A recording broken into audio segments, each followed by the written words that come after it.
Sega.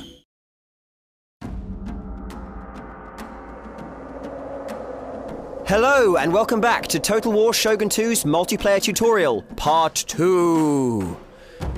This is of course the sequel to the massively successful Shogun Total War multiplayer tutorial, Part 1. Right, now we're having a look again at the avatar I created in the first video. This avatar is of course a verdant green colour, in line with my theme, and of course I've set him up quite well from my previous adventurings. What we're going to have a look at now is the retainer system. Retainers are like cards that you play at the beginning of every battle. Retainers give bonuses to your forces and troops, or of course negatives to the enemy armies that you'll face. You'll see that we've unlocked 2 retainer slots by virtue of having a low-level avatar.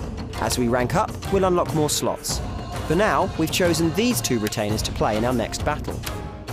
In addition, we've gained a veteran unit, a unit that's been with us through thick and thin and has gained skill points as a result. You'll see here that we've got the ability to unlock a few of the new attributes at the top. We're going to go ahead and go for bow damage, thereby creating a little bit more anarchy with the bows that we send. We can also actually customize this veteran unit, colouring him and changing his hue and contrast in colours in order to make him fit a little bit better both with our sofa and with our army. So you can see here our personally named, personally coloured Bow Ashigaru unit, a veteran of many battles on our behalf, 2, who is now much better placed to play with us. Now, the next province we're going to go for on the online campaign map will be in order to unlock one of the retainers that we saw earlier. So we're going to go ahead and try and attack this province down in the southeast. Now we're picking and selecting our army. You'll notice here we're going to go for a fairly mixed army, including our veteran unit. Here you can see the unit stats on the right, and of course our veteran has slightly increased bow damage as a result of his unlock. We're also going to include a few of our Yari Samurai, the unit we unlocked in our last battle, and again, a quick look at their statistics against their Ashigaru brethren show that they are slightly superior. We're going to save this army loadout because it looks pretty good and pretty balanced, meaning we can load it quickly again later on. And now join an online battle to try and win the province that we want. Here we are in the online battle. You can see my army right here, ready to go, my retainers ready to play, and of course, therefore, we begin. Bala! Gah! Here we are, counting down. And into the online battle. Now, we move my veteran archers into a very good position.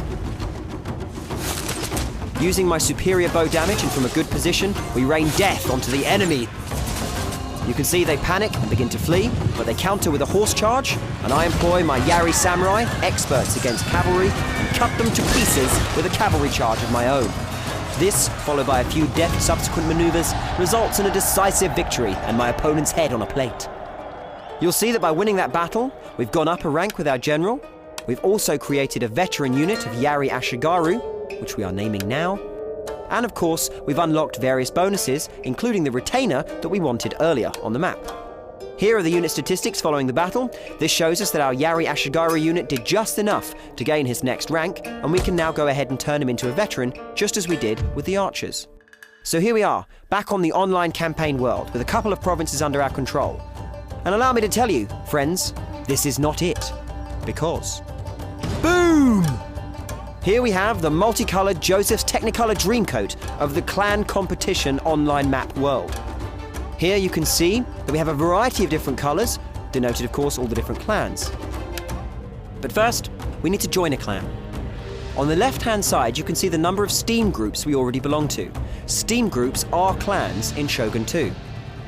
And on the right, you can see all of the publicly accessible Steam groups, or clans, that we can become a part of. Now we're going to go ahead and obviously join the clan for the Steam group that we're already in. Here you can see our players and of course our activities on the right hand side. Back onto that online colourful rainbow map. There are 24 clans per division of the online world, and the divisions are arranged in a pyramid. A season lasts approximately 2 weeks.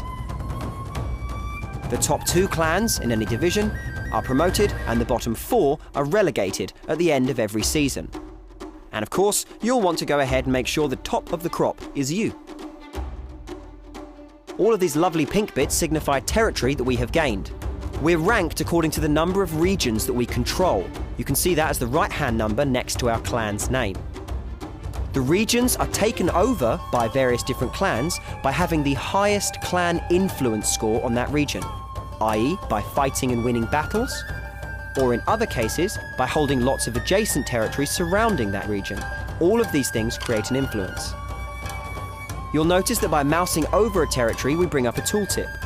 The tooltip tells us who currently controls the province, the next nearest contenders fighting for control of it, and how much influence our clan has in that province. Again, our influence indicates whether or not we control it, and the number of provinces we control ranks us on the leaderboard. It also shows us how much influence we stand to gain from a victory there. And this is of course what we're looking at for the province that we might seek to attack. Various other modifiers also apply. Controlling adjacent provinces, for example, will allow us to capture and greatly increase the clan influence we earn for a victory. And this is the province we'd most likely want to capture to keep all of our regions together and keep that clan influence high and the number of regions we hold also nice and high. We encircle it so it looks like it's a good place to go for, but we're going to go ahead and allow our clan leader to choose this one. As a lowly member of the clan, we have to follow instruction, if we choose to, and help out the overall clan effort. So now we're going to wait and see what our leader selects. By placing this symbol on the map, the leader of a clan tells all the other clan members which region they should fight over and therefore gain influence in and eventually, hopefully, control. Our clan leaders picked the region that we thought he would, and so we're going to go ahead and attack the region we've been told to. Now, hopefully, a victory here, plus having influence by virtue of having all of the surrounding regions, will allow us to take control and therefore add a point to our rankings.